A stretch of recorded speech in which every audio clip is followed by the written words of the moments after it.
아멘. 이 시간 함께 오늘 우리가 나눌 말씀을 읽겠습니다. 신명기 11장 11절에서 17절에 있는 말씀,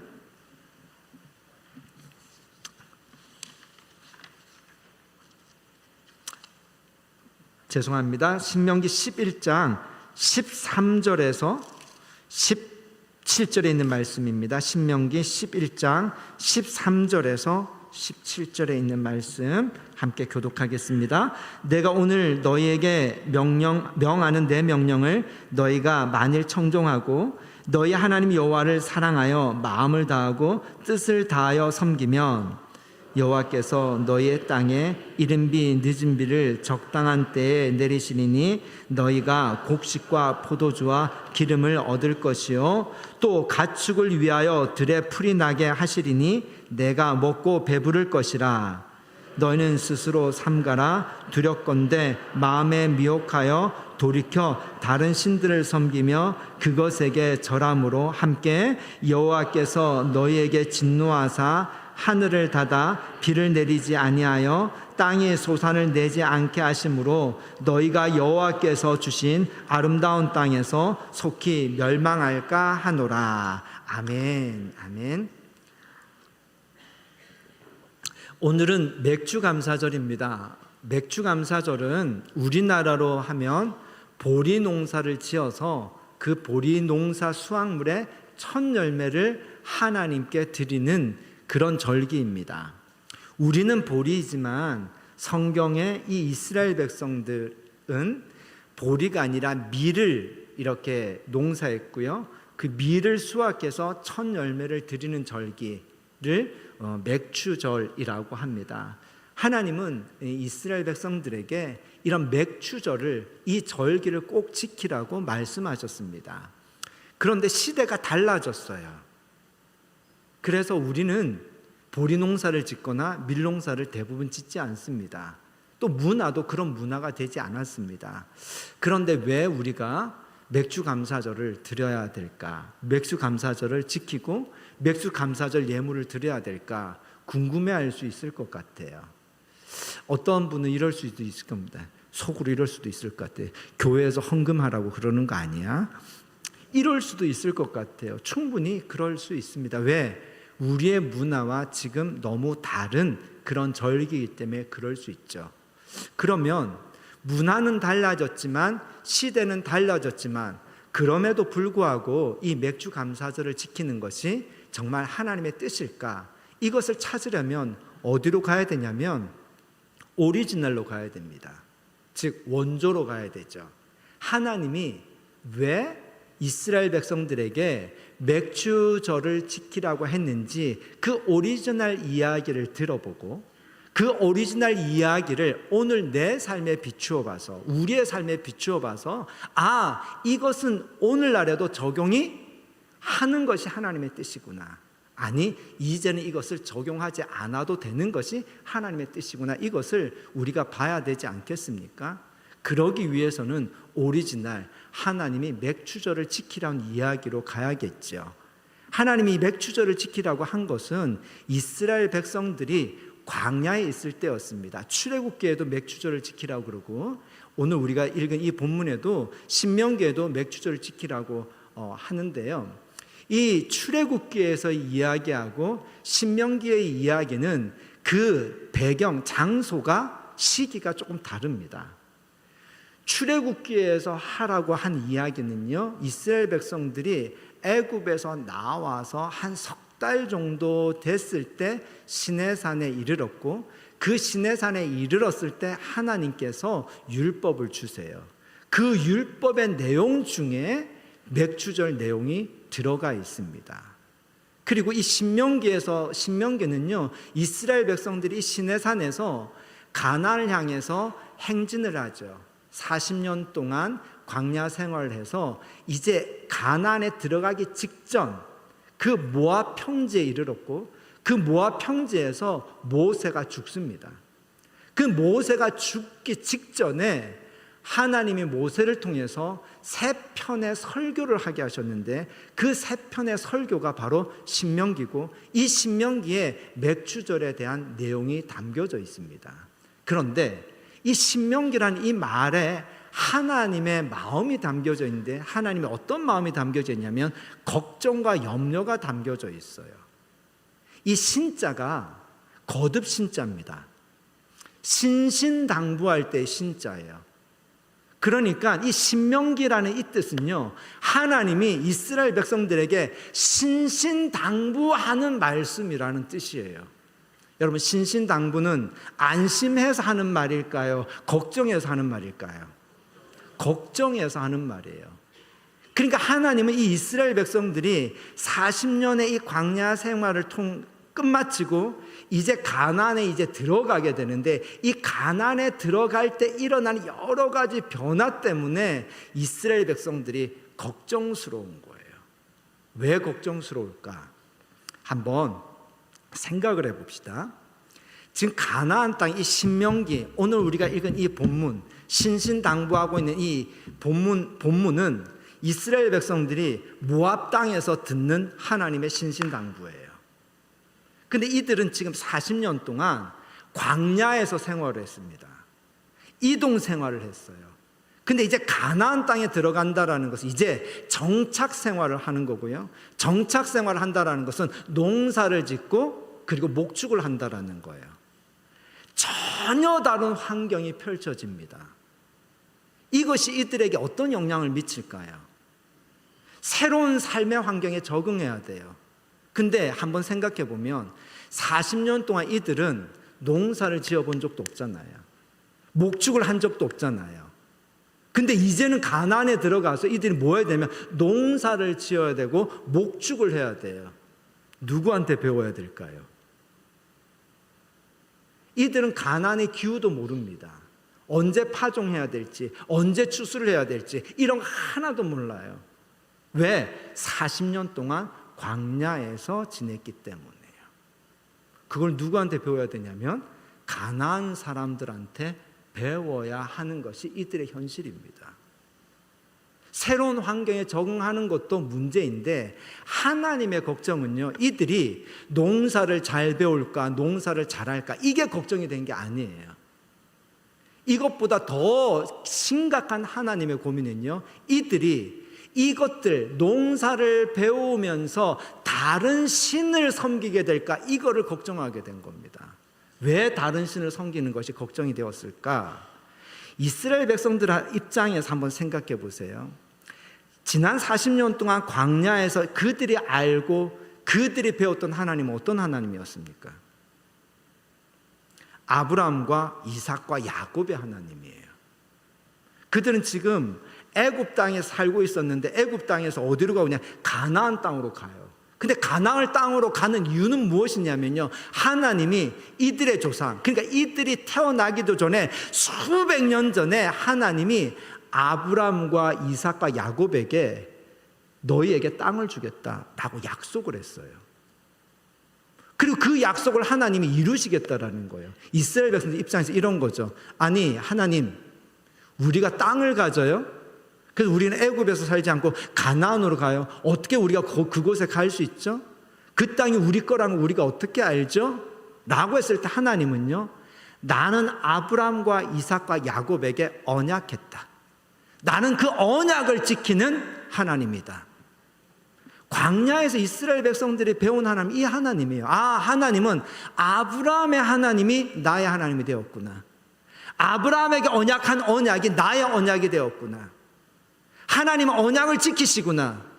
하나님은 나에게 한 언약을 지키시기 때문에 그 언약이 성취되기 때문에 가나안 땅을 내가 차지할 수 있구나 하면서 이스라엘 백성들이 배운 하나님은 아브라함과 이삭과 야곱의 언약의 하나님, 언약을 지키시는 하나님을 배운 거예요. 그리고 광야를 지납니다.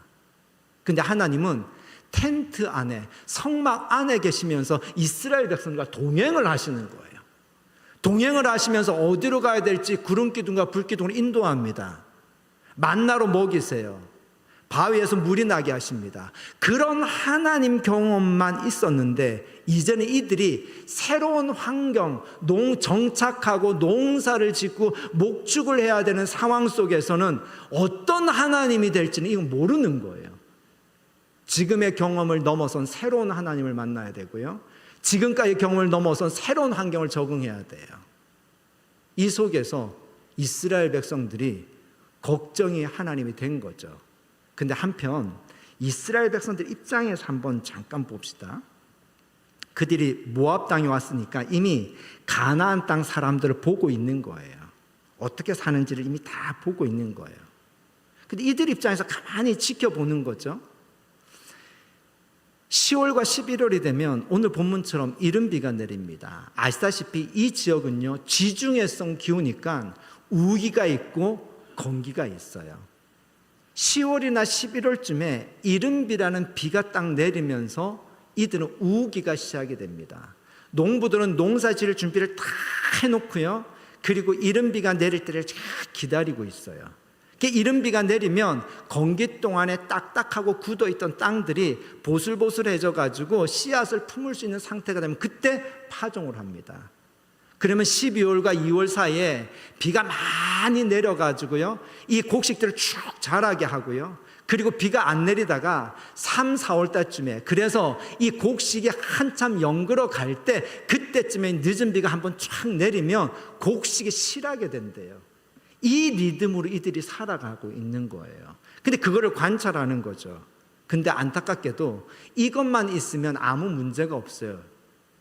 우리는 지금 비가 내리는 것이 이 대기의 순환 과정을 통해서 비가 내린다고 과학으로 우리는 그걸 알고 있지만, 이 당시의 사람들은 이 비가 내리는 것을 그렇게 과학으로 알지 않았습니다. 이 당시의 사람들의 사고방식과 세계관은요, 자연현상이 아니라 신의 활동하고 관련되어 있다라는 세계관을 가지고 있었어요. 그래서 비가 내리는 것은 신들 사이에 어떤 이야기가 있고 신들 사이에 어떤 이야기의 결과로 비가 내린다라고 생각하고 있어요. 그래서 이 가나안 사람들에게 가지고 있었던 이야기를 뭐라 그러냐면 이거를 바알 신화라고 합니다.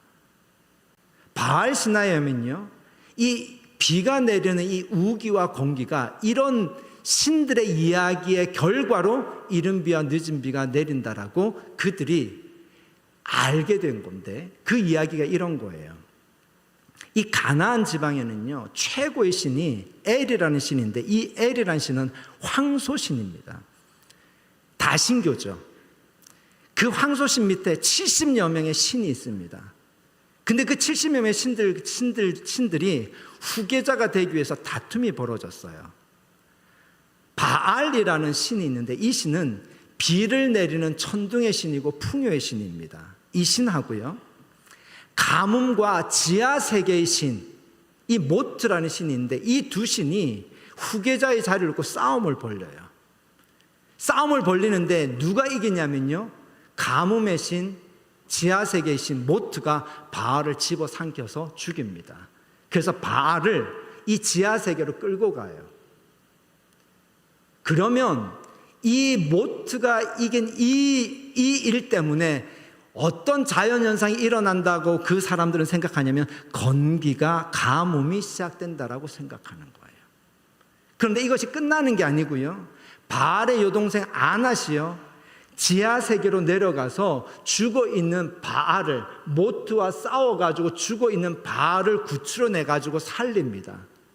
죽었던 바알이 살아나는 이 시기가 우기라고 생각을 하는 거예요. 근데 이 싸움은 한 번으로 끝나는 것이 아니라 해마다 싸운다는 이야기를 가지고 있습니다. 그래서 이 가나안 사람들은요, 올해는 바알이 이길까 모트가 이길까, 이걸 기다리는 거예요.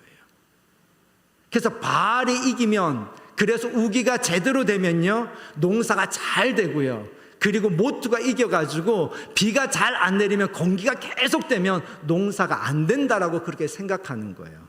여러분 생각해 봅시오.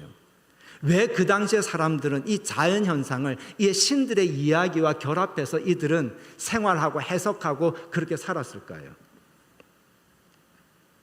뭔가 밑에서 컨트롤하고 싶지 않겠어요? 비를 제때 내리고 싶지 않겠어요? 마치 기우제처럼. 그래서 이들에게는요, 이야기가 또 하나 생기기 시작합니다. 무슨 이야기가 생기냐면요, 비가 어떻게 내리느냐, 우리가 원할 때 비가 어떻게 내리느냐.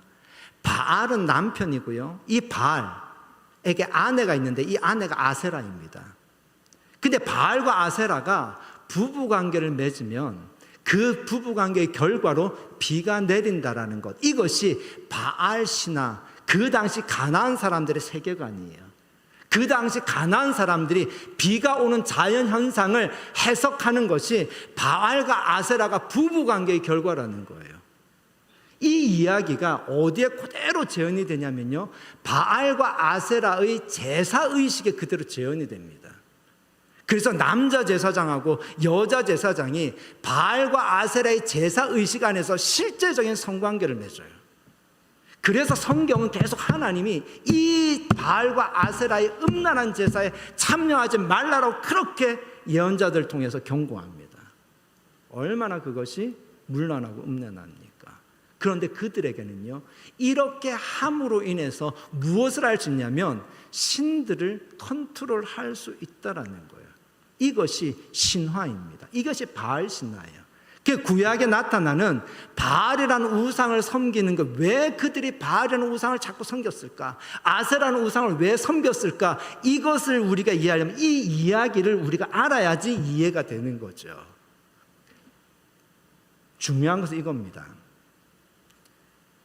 정말 우리가 살아가는 세계는요, 공간과 시간에서 살아가는 것이 아니고요, 우리가 살아가는 세계는 이야기라는 세계 속에서 살아가요.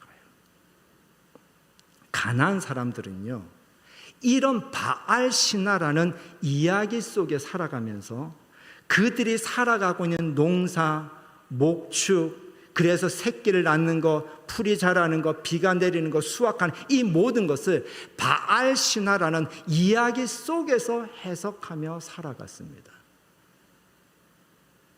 그런데 이런 이야기 속에서 하나님은 이 신명기를 통해서 신신당부하고 있는 이야기가 무엇이냐면요, 이른 비와 늦은 비는 그렇게 내리는 것이 아니라 내가 아브라함과 이삭과 야곱의 하나님, 내가 내리는 거야, 이 얘기를 하고 있는 거예요.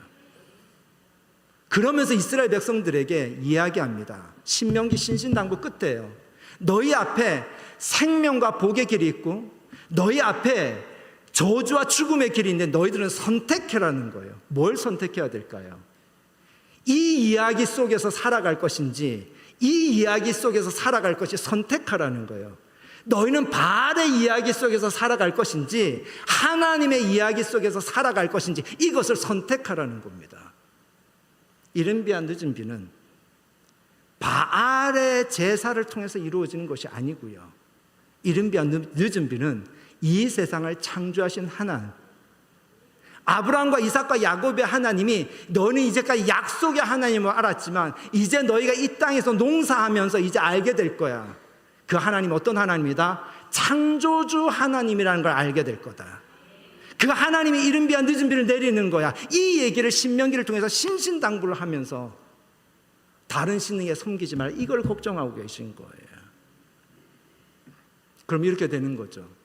그렇습니다. 하나님, 우리는 이른 비와 늦은 비가 바알과 아세라에서 내리는 것이 아니라 아브라함과 이삭과 야곱의 하나님이 창조주 하나님이셔서 하나님이 내리십니다. 이거를 이스라엘 백성들이 어떻게 고백할 수 있을까요? 그것이 바로 맥추절입니다. 맥추절에 하나님 앞에 감사의 첫 열매를 가지고 이렇게 감사의 예배를 드린다라는 것은, 이 비는 우리가 농사하고 우리가 살 수 있게 이 모든 것은 사실은 하나님이 내려주신 그 비 때문입니다. 그것에 대한 분명한 고백, 그것에 대한 선포가 담겨 있는 것, 이것이 맥주 감사절의 첫 열매입니다. 이것이 오리지널 이야기라고 한다면 이것을 오늘 우리의 삶에 함께 적용해 봅시다. 오늘 우리의 삶에도 우리는 이야기 속에서 살아가고 있지 않나요? 바알 신화와 같은 그러한 저급한 신화는 아니지만 우리가 흔히 세상이라고 말하는 이 세상의 정체는요, 시간과 공간이 아니라 사실은 이야기가 이 세상의 정체 아닙니까? 세상에 논리가 있습니다. 세상에 가치가 있어요. 세상에 이야기가 있습니다. 근데 우리는 어느 이야기 속에서 살아가냐면요, 하나님의 이야기 속에서 살아갑니다. 근데 그 하나님의 이야기하고 세상의 이야기, 이 정체가 도대체 무엇일까? 그것에 대해서 예수님이 말씀을 해주신 게 있어요. 마태복음 6장 24절 말씀입니다. 마태복음 6장 24절 말씀 함께 볼까요?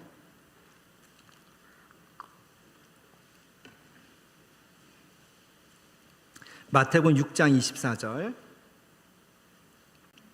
시작. 한 사람이 두 주인을 섬기지 못할 것이니 혹 이를 미워하고 저를 사랑하거나 혹 이를 중히 여기고 이를 경히 여김이라. 너희가 하나님과 재물을 겸하여 섬기지 못하느니라. 아멘.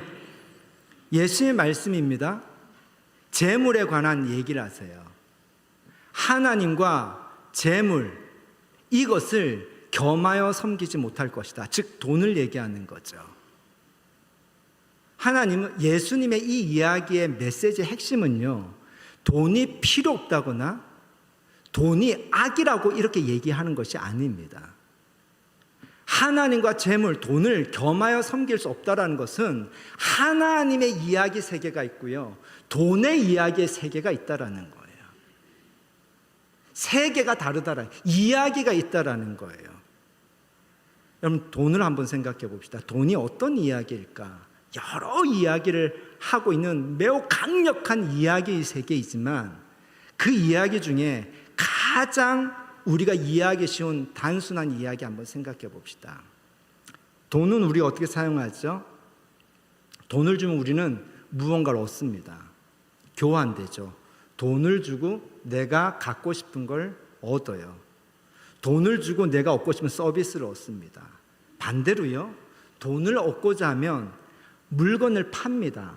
서비스를 제공합니다. 그리고 돈을 얻죠.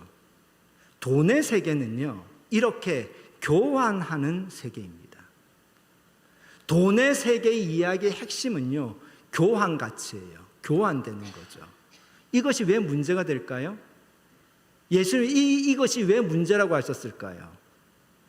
교환 가치가 일어나는, 교환의 메커즘이 일어나는 이 세계 속에 들어가면요, 모든 가치가 교환으로 이것이 변환이 되어버립니다.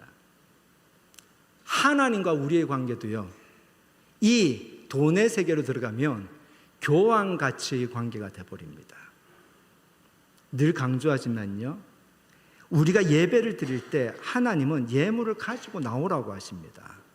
왜 예물을 가지고 나오라 그럴까요? 오늘 말씀하신 것처럼, 오늘 말씀처럼요, 내 삶의 진짜 주인은 하나님이십니다는 고백과 선포가 담겨져 있는데, 이 고백과 선포가 담겨져 있는 예물이 이 교환가치 세계로 들어가면요, 하나님과 우리의 관계가 교환, 거래가 되기 시작합니다. 하나님께 내가 이만큼 드렸으니까 하나님 나한테 이만큼 주세요. 뭐가 됩니까? 교환이 돼요. 교환이 되는 것, 여러분, 이것이 성경적이에요, 비성경적이에요? 비성경적인 겁니다. 이거는 성경적인 것이 아닙니다. 이야기라는 세계는요, 공간이 아니라 우리의 의식 안에 있고 우리가 살아가는 문화 속에 존재합니다. 그래서 우리가 예배를 드리고 나오고 그리스도인이지만, 하나님께 예물을 드리지만, 우리가 이 교환가치 세계, 돈의 이야기 속에 있는 순간요, 우리는 하나님과의 관계를 교환으로 이렇게 치환해버립니다. 하나님만 그럴까요? 사람도 마찬가지죠. 나라는 존재의 가치가 하나님의 이야기가 아니라 이 돈의 교환가치 이야기 속에 들어가는 순간요, 나의 가치, 나의 존귀함은요, 내가 얼마만큼의 숫자로 환원시킬 수 있는 능력이 있는가로 이것이 변환되어 버립니다. 뭘 잘하지? 뭘 할 수 있지? 얼마를 가졌지? 내가 가졌느냐 못 가졌느냐, 내가 뭘 할 수 있느냐 없느냐, 이거로 내 생명의 가치, 내 인생의 가치, 내 인격의 가치가 교환으로 변환돼 버리면 이것이 재물의 세계, 이게 돈의 이야기입니다. 근데 하나님의 이야기는요, 그렇지 않습니다. 하나님의 이야기는요, 내가 얼마나만큼 교환될 수 있는가로 하나님은 우리를 그렇게 바라보지 않는다라는 겁니다. 하나님이 언제부터 우리를 사랑하셨습니까? 제가 축도할 때 늘 자주 고백하는 거죠. 죄인 되었을 때부터 사랑하셨습니다. 가치가 있는 거예요, 없는 거예요? 가치가 없는데 사랑하셨다는 겁니다. 이것을 하나님의 은혜라고 합니다. 하나님의 이야기는요, 교환 가치의 이야기가 아니라 은혜의 이야기입니다.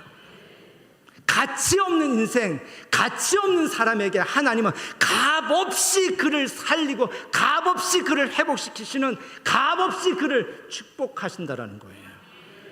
이것이 하나님의 이야기예요. 이른 비 안 늦은 비 값없이 주시는 겁니다. 그것을 믿는 사람, 그 이야기 속에 있는 사람은요, 고백합니다. 내 삶이 하나님의 은혜입니다라는 고백하는 겁니다. 세상을 향해 선포합니다. 교환 가치 속에 있는 이 이야기 세계에 선포합니다. 나는 은혜의 세계에 속한 사람이야. 나의 삶은 은혜의 이야기 속에 있어.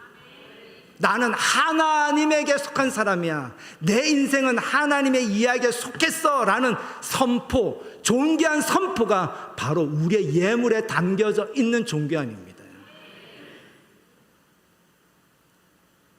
맥주감사절인데 이 농사를 짓지 않지만 우리가 정말 하나님께 이 예물을 드려야 될까요? 말아야 될까요?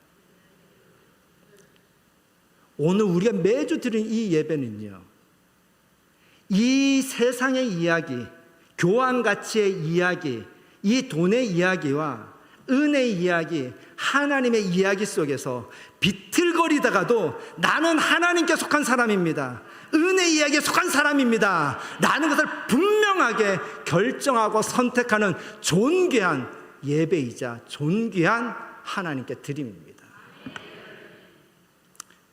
우리가 살아가는 삶은요, 시간과 공간의 세계 속에 살아가는 것이 아니라 사실은 어떤 이야기 속에서 살아가는가, 그것이 바로 우리의 삶의 진실입니다. 저와 여러분이 은혜의 이야기 속에서 살아가는 것을 분명히 고백하고 확신했으면 좋겠습니다. 은혜의 이야기 속에서 살아간다라는 것은요, 내 삶의 모든 일상의 이러한 작은 하나를요, 하나님의 은혜의 관점으로 해석하고 고백한다라는 뜻입니다. 교환의 세계 속에 살아가는 것은요, 내 삶에 일하는 모든 것을 교환의 가치로 해석하며 살아간다라는 겁니다. 여러분, 이 세계에 살고 싶습니까? 이 세계에 살고 싶습니까? 교환의 가치 속에서 여러분은 비교하고 경쟁하면서 살아가고 싶습니까? 하나님과 거래하며 살아가고 싶습니까? 아니면 값없는 하나님의 은혜로 감사하며 살고 싶습니까? 서로를 바라볼 때 저 사람이 가치 있느냐 없느냐를 보는 것이 아니라 그저 은혜로 그 사람을 받아들이고 존중하며 살아가고 싶습니까?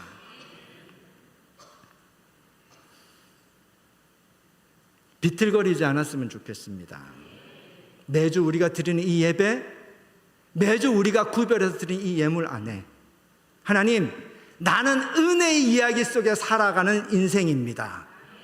나는 하나님의 이야기 속에 속한 인생입니다.